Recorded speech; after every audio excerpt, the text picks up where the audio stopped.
I was 11 years old the winter I first heard about the family that left no footprints in the snow.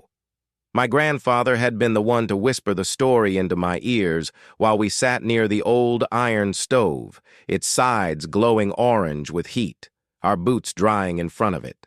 He spoke low, as if the walls themselves could carry his words outside and let the wind spread them further than he intended. He never liked speaking of it, and when he did, it was always at night, as though the daylight might make the tale too heavy, too real. The village where we lived sat in a valley wrapped in pine forests so dense that even the crows had difficulty finding their way out. Winters were harsh there. Snow came in November and stayed until the middle of April, heavy enough that roofs cracked and barns sagged. Most people barely made it through. But it was the kind of place where stories rooted themselves in the soil, passed from mouth to mouth until no one remembered if they were truth or only memory dressed as legend. The story began, as my grandfather told it, more than 60 years before I was born, when a new family arrived in the valley. They were not known to anyone, and no wagon tracks had been seen leading into the village. They simply appeared. A man, a woman, and 2 children, 1 boy and 1 girl, standing at the edge of the churchyard after a storm had cleared. The villagers had gathered there to shovel a path to the door, and when they looked up, the family was just there, standing as if the snow beneath them did not exist. What startled people most was not their sudden appearance, but the fact that around their boots the snow was untouched. No impressions, no sinking. The villagers told themselves it was a trick of the eyes, perhaps the wind had filled in their steps. But some swore they had seen the 4 of them standing on the surface of the snow as though it were solid ground, like a frozen pond.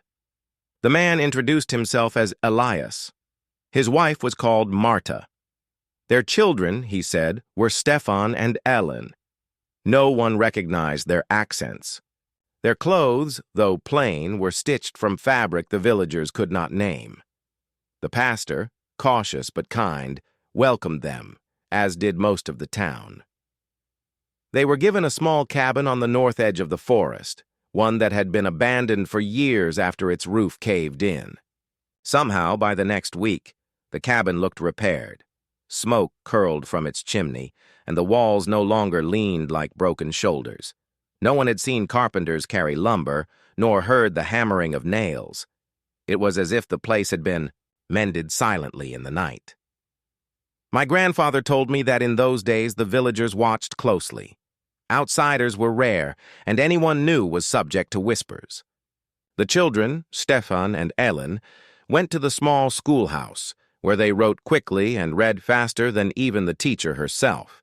They were polite but quiet, and though other children teased them for their strange words and their way of sitting silently during games, they never grew angry. Instead, they smiled as if the insults could not touch them. What troubled people most was the snow. Whenever Elias and his family walked, there were no tracks left behind. When they crossed the village square, the snow remained smooth, untouched. Hunters said they saw them move deep into the forest, yet not a single trail marked where they had gone. Even when the children played outside, throwing handfuls of snow into the air, their laughter carried across the field. But the ground around them stayed perfect, unbroken. The villagers argued among themselves about what it meant. Some called it a blessing, that perhaps they were chosen by God, spared the burden of leaving behind signs of struggle. Others whispered that they were unnatural, not meant to be among ordinary people. Old women crossed themselves when they passed, muttering prayers under their breath. Despite suspicion, Elias worked hard. He chopped wood and carried it freely to widows' houses. Marta baked bread that smelled sweeter than any flour the village had ever milled. She gave loaves to hungry children without asking for coin. The family wanted for nothing, yet no one saw them trade or purchase from the market. Their lives seemed self-contained, as though they drew everything they needed from the forest itself. The year after they arrived, the valley endured its harshest winter in decades. Cattle froze in their stalls. Roofs caved under snow. Many families lost loved ones. Yet the strange family did not seem to suffer. Their chimney smoked each morning, and their cabin roof stood strong. When villagers passed by, they smelled meat, cooking, and saw light glowing from within, even when others had burned the last of their firewood. It was during this winter, my grandfather said, that people began to fear them more openly. Desperation does that. When men cannot feed their families, they grow angry at anyone who seems untouched by misery. Some claimed the family was in league with forces better left unnamed. Others said they must be thieves, stealing food and wood while leaving no tracks. Still, when accusations were shouted, Elias only bowed his head, speaking gently, never raising his voice. What no one could explain was how the snow gave way for everyone else, but not for them. Children of the village tried following Stefan and Aylin after school, running behind them in the drifts. But while their own legs sank to the knees, Stefan and Aylin glided above, light as birds. The pursuing children stumbled and fell, and by the time they rose, the brother and sister had vanished into the trees. By the end of that winter, fear outweighed kindness. The pastor called for a meeting inside the church. My grandfather, just a boy at the time, said the pews were full, voices loud with suspicion. Some demanded the family be banished. Others urged patience, reminding everyone of their generosity. But then a woman named Anya, who had lost both her sons to the cold that year, stood and shouted that no one could be so fortunate without trickery. She accused Marta of witchcraft, Elias of being a spirit in disguise. That night, a group of men walked toward the family's cabin carrying lanterns and ropes. My grandfather admitted he followed at a distance, too curious to stay home. Snow fell hard, whipping their faces. When they reached the cabin, they found the door ajar, the windows dark, the chimney cold. The cabin was empty, no firewood stacked, no food on the shelves.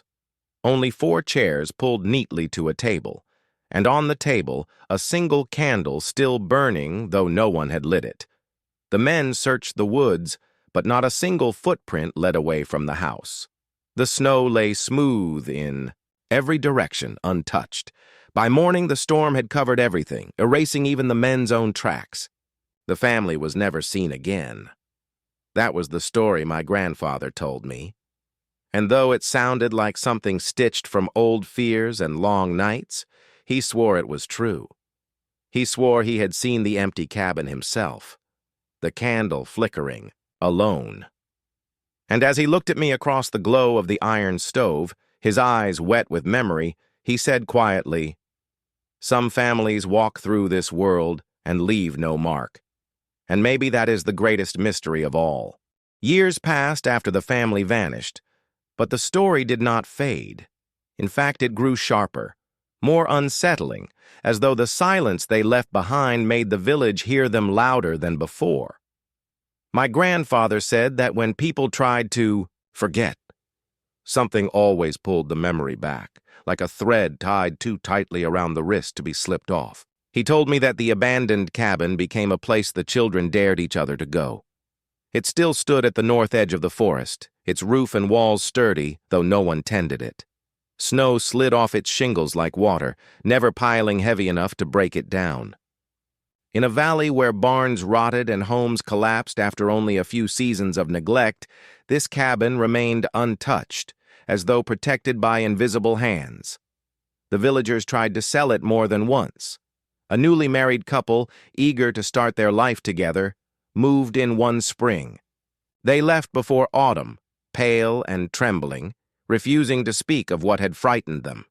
Another family tried after them, but within weeks they fled too, claiming the air inside the cabin made their chests heavy, their sleep filled with whispers that weren't there when they woke. By the time my grandfather was nearly a man, no one dared claim the place. It stood empty, but not ruined, silent, but not decayed. Hunters swore they saw smoke rise from its chimney some nights when the forest was very still, but when they approached, they found the place cold and dark with no sign of life. Strangest of all, my grandfather said, was the way the ground around the cabin looked in winter.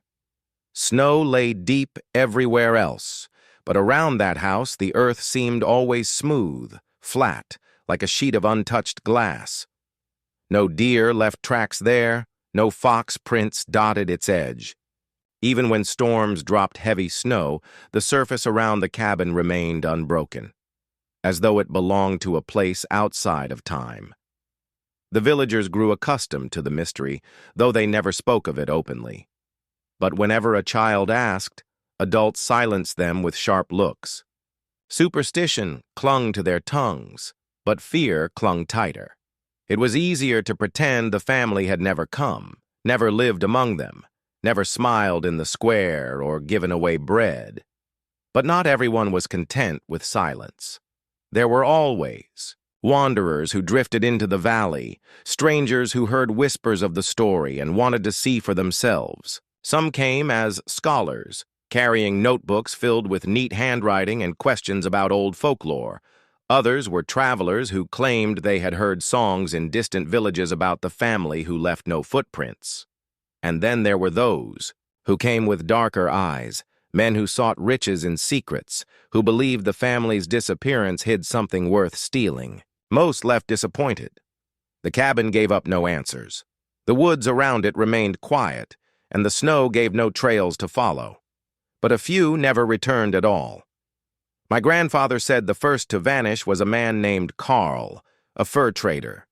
He was broad-shouldered, quick to laughter, and quicker still to boast. When he heard the tale in the tavern, he slapped the table and swore he would camp in the cabin to prove the villagers were cowards. He entered the woods before dusk, dragging a sled with supplies. Several boys followed him at a distance, hoping to glimpse his courage. They saw him strike a lantern, set his pack inside, and wave them off before shutting the door. By morning, the door still stood shut. The boys returned with their fathers, curious to see if Carl had survived the night. When they pushed inside, the cabin was empty. His lantern rested on the table, still burning, though its oil should have long since run dry. His pack and sled were gone, and once again, the snow outside lay smooth, flawless, as if no man had ever walked upon it. The villagers searched the forest, calling his name until their throats ached, but no answer came. They said perhaps he had run off in the night, leaving his lantern behind, but none could explain why there were no tracks, not even his, not even the boys from the evening before. It was as though the earth had swallowed every mark. After that, fewer strangers dared test the place. Still, rumors spread beyond the valley, carried by travelers who traded fear like currency. Some began to call the family ghosts, others angels, others still demons who had walked briefly among men before returning to the place they belonged. What haunted me most when my grandfather spoke of it was not the family's disappearance, nor the vanishing of the trader, but the way people in the village changed. He said that after the family was gone, the people became more careful with their words, more watchful of one another. Suspicion lingered, as if any neighbor might also one day rise above the snow and leave nothing behind. The valley grew quieter, more inward, but there was one man who refused to let the matter die. His name was Pastor Jorgen, the son of the same pastor who had first welcomed Elias and his family. Jorgen was not like his father. Where the elder pastor had spoken gently, seeking peace, the son was hard, his sermons filled with warnings of judgment and fire. He hated the story of the family, for it unsettled his congregation, drew their awe toward something he could not explain. So he declared them wicked, declared their memory a danger to the village. He stood in the pulpit one Sunday and proclaimed that the family had been servants of darkness, that their lack of footprints was proof they bore no souls.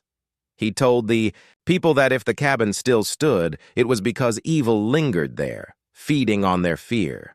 Then he called upon the villagers to act. My grandfather remembered the unease that spread through the pews, the way men shifted in their seats and women clutched their children's shoulders. No one wanted to anger heaven by ignoring a pastor's call. And so, that winter, They resolved to burn the cabin. A group gathered with torches. My grandfather, still young, followed again at a distance. He saw the flames rise, saw them lick the cabin walls. But the strangest thing was this. Though the fire roared and smoke climbed into the night, the cabin did not fall. Its walls blackened, but they did not crumble. Sparks flew, but the roof did not cave. And when the torches burned themselves out, leaving only ash and silence, the cabin still stood, dark, silent, and whole. The villagers did not speak of it afterward. They returned home with eyes lowered, afraid of what they had seen. But my grandfather never forgot. He told me he could still see the cabin standing against the snow, untouched by fire, its windows staring blankly like eyes that did not blink. And that was when he said he first understood. Whatever that family had been, they were not gone, not entirely. The more I listened to my grandfather's story, the more I realized it wasn't just a tale about a family that disappeared. It was about how a whole village carried the weight of their absence. Some people tried to bury the memory, but memories are stubborn things, especially the kind that touch the edge of fear. They live on in quiet gestures, in looks exchanged across a table, in words not spoken but felt. After the fire failed to destroy the cabin, the villagers carried on as if nothing had happened. They went to church, tilled their fields, raised their children, and endured the long winters as they always had.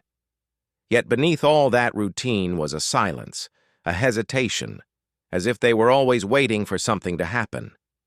Years slipped into decades. People who had seen Elias, Marta, Stefan, and Elin with their own eyes began to die. With each funeral, the story grew weaker, told only in whispers, until it began to sound like a legend rather than a memory.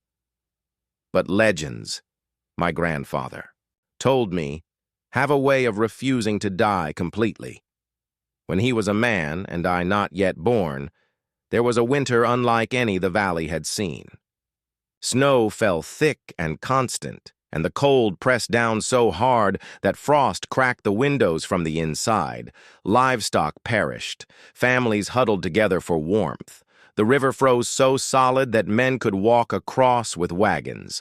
It was the kind of winter that made people remember old fears. One morning, after a night of storm, hunters returned to the village with a strange tale. They had been tracking elk along the ridge, but when the sun rose, they saw something unusual near the old cabin. Smoke curled from its chimney. Not black smoke, the kind that rises from burning wood, but pale silver smoke, like mist rising from water. It drifted upward in a straight line, untouched by the wind. The hunters swore they saw shadows moving in the windows. 4 of them. A man, a woman, a boy, and a girl. The village erupted in talk. Some scoffed, saying the hunters had drunk too much before setting out. Others, older ones who remembered, grew pale and quiet. Pastor Jorgen, now gray-haired and stern as stone, declared that evil had returned. He gathered his followers, urging them to march into the woods and cast out the spirits once and for all. But others begged for caution, saying that if the family had returned, perhaps it was a sign of protection, not of harm. In the middle of all this, a boy named Henrik, no older than I was when my grandfather first told me this story, claimed he had seen the children, Stefan and Elin, playing in the snow near the frozen river. He said they laughed and threw snow into the air, but when he ran to join them, the ground beneath his feet gave way, and he sank to his waist. The 2 children, untouched by the snow, turned to look at him, smiled, and then vanished like smoke. The boy's parents tried to silence him, but the story spread. Soon more children began to say they had seen the strange siblings. Always from a distance, always laughing, always leaving no trace. My grandfather remembered how the air in the village shifted then, fear mixed with wonder. Some people locked, their doors tighter at night, while others left offerings on their doorsteps, bread, milk, candles, just in case the family was watching. One man, a widower named Olav, went further. He claimed he had seen Marta herself at the edge of the forest, carrying a bundle of firewood.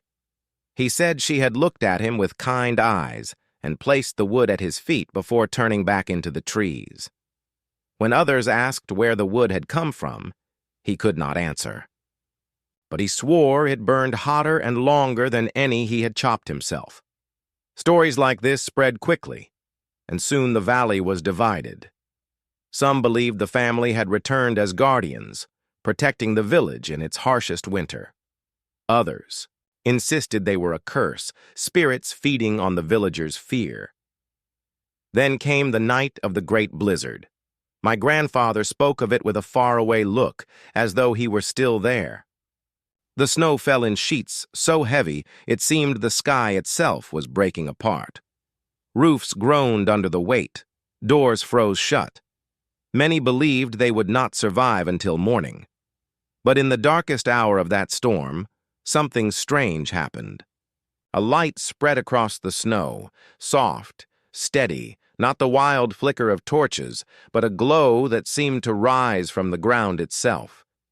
Those who dared peer through frost-covered windows swore they saw the shapes of 4 figures moving slowly through the storm. The snow did not swallow them. The wind did not bend them.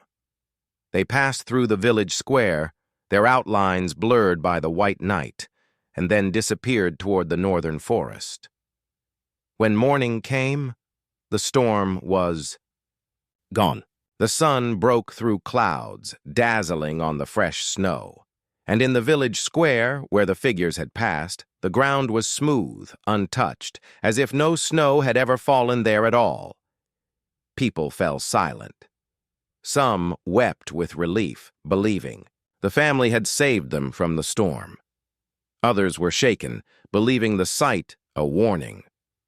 Pastor Jorgen thundered that it was proof of evil, that the village was being tempted by illusions. He demanded they march to the cabin again, destroy it once and for all. But by then few had the heart to follow him. They had seen something he could not explain, and their fear of the storm outweighed their fear of the strange family. The pastor grew bitter, his sermons louder but emptier, and the people listened less and less. Meanwhile, the legend of the family deepened. My grandfather told me he had once stood near the cabin himself, in the quiet after that winter. He saw no smoke, no figures, no light. Only the house, dark and still, its walls untouched by time. Yet he swore he felt something in the air, like standing near the edge of a deep river you could not see the bottom of. A weight, a presence, not evil, not good, just other. And he told me something else, something he rarely admitted to others. That night of the blizzard, when the 4 figures passed through the village, he had gone outside despite the storm. He saw them with his own eyes, and though their faces were blurred by snow and light, he swore the boy, Stefan, had turned to look at him, for just an instant. And in that instant, my grandfather said, he felt as though the boy knew him, as though the boy had been waiting for him across years, across stories, across something larger than life itself. And that was when my grandfather began to wonder if the family had truly vanished at all, or if they had simply been walking on paths no one else could see. The story began to haunt me after that part.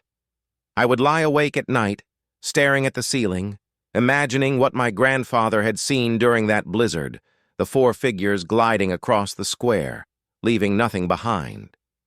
It frightened me, but it also filled me with a strange longing. I kept wondering, what did it feel like to walk through snow without leaving a mark, to live in a world that did not hold you down? My grandfather said that after the great blizzard, the valley seemed to fall into 2 camps. Some villagers swore the family had protected them, sparing them from death.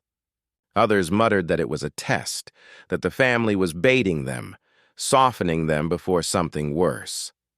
And then there were those who quietly, secretly, felt something else entirely. A yearning. They whispered behind closed doors that perhaps the family was not cursed but chosen to walk a different path than ordinary men and women, a path free of weight and consequence. It was in those whispers that the legend grew deeper. One story told of a girl named Lane, barely 14, who wandered too far into the woods one winter evening. Her parents searched for hours, torches bobbing like fireflies between the trees, until they found her the next morning sitting calmly on a stump. Her cheeks were not frostbitten, her clothes not stiff with ice. She said she had been guided home by a boy and a girl who never sank in the snow. They had walked ahead of her, smiling, their hands brushing the branches aside. When the parents asked who they were, Lena simply said, "They told me their names were Stefan and Elin." Another tale told of a farmer who claimed he saw Elias, himself, standing in his field during spring thaw.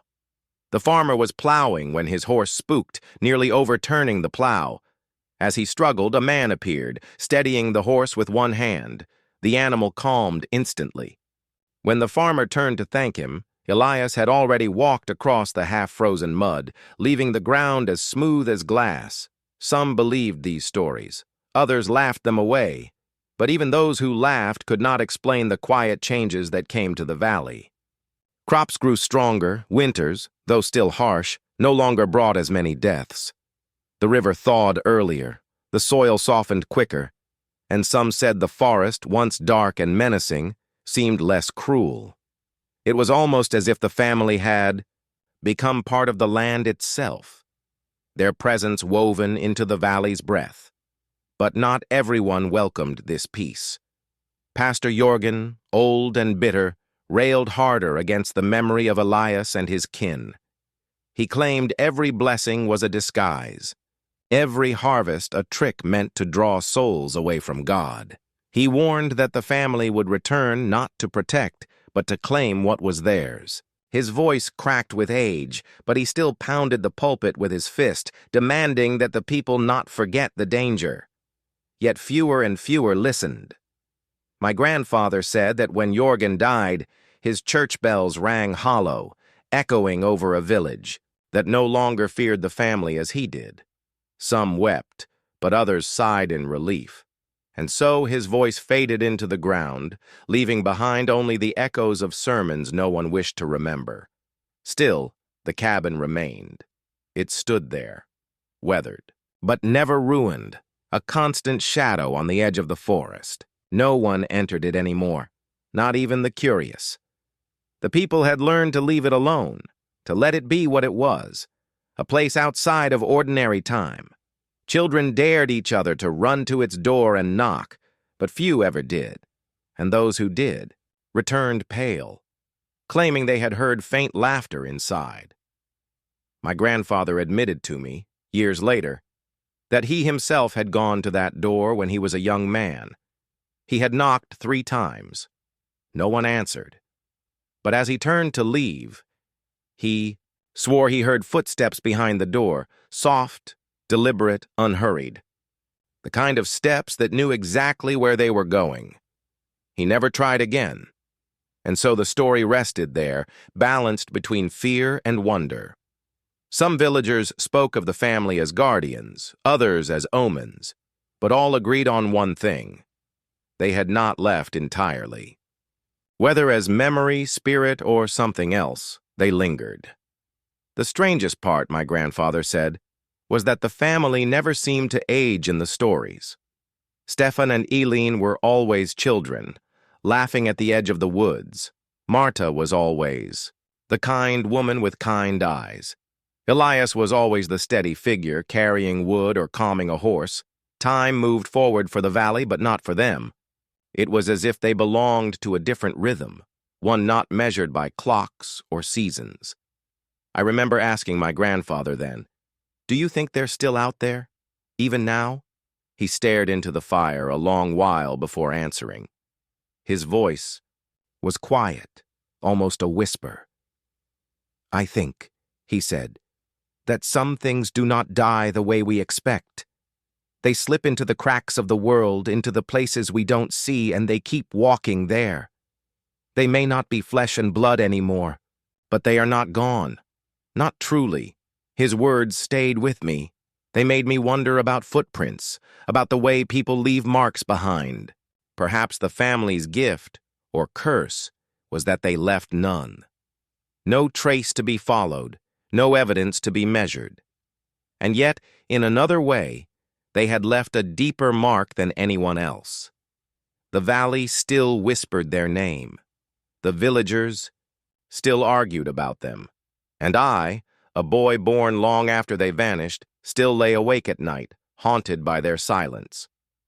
That was when I realized the strangest truth of all.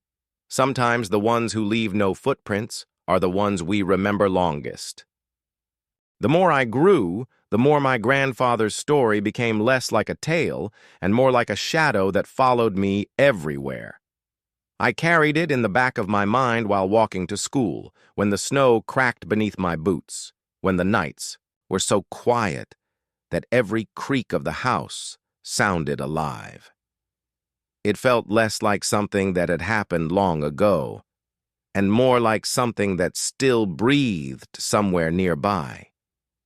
My grandfather often warned me not to speak of the family outside our home. Stories can be dangerous, he said. They stir hearts in ways you cannot control. But of course, I did not listen. Boys are careless with secrets. I told my friends about the family, about the cabin, about the way they walked without sinking into snow. I thought it would make me braver, the boy who carried the strangest story. Instead, it made me a fool. One night, when the moon was bright and the ground hard with frost, 3 of us, me, Anders, and little Eric, crept into the forest to find the cabin. I had boasted that I knew the way, though in truth, I only knew what my grandfather had described. We stumbled through branches that clawed at our faces, through drifts that reached our thighs.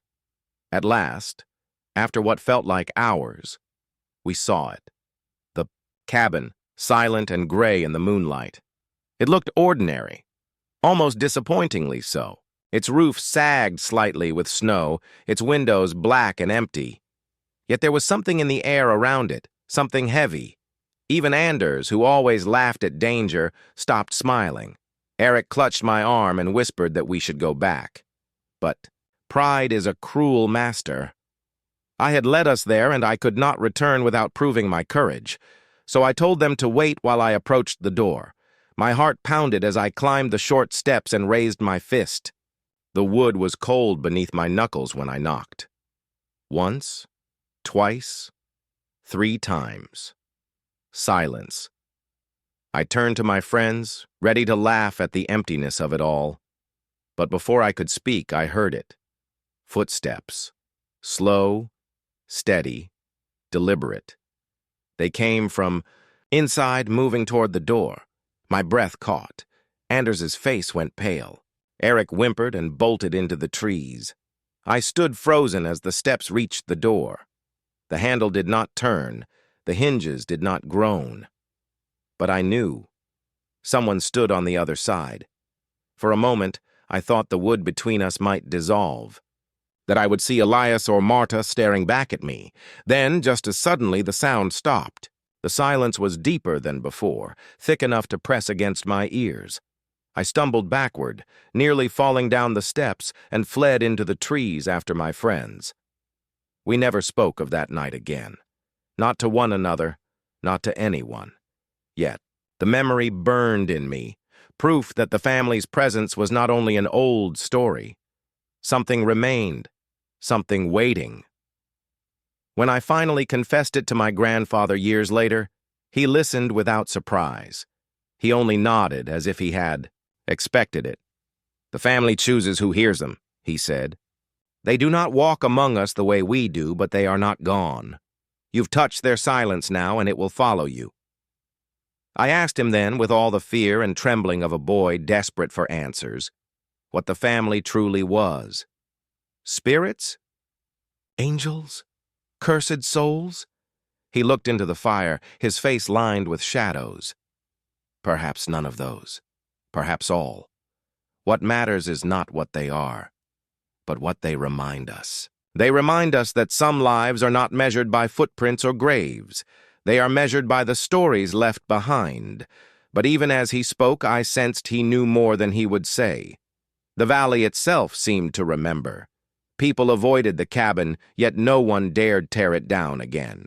Children who strayed too near often returned with strange stories, of laughter carried on the wind, of a boy and girl glimpsed between trees, of a candle burning in the window when no hand had struck a match. Parents scolded them, but fear lingered in their eyes. And then there was the winter when old Marta, another Marta, not the woman from the family but a villager's grandmother, fell ill. She was bedridden, her breath shallow, the doctor saying she would not last the night. Yet when morning came, she was sitting up, her cheeks flushed, a blanket tucked tightly around her shoulders. She told her family that a woman had come in, the night, kind-eyed and quiet, sitting beside her bed. She said the woman had held her hand until dawn, and when the sun rose, she felt strong again. No one believed her, but she insisted it had been Marta, the one from the vanished family.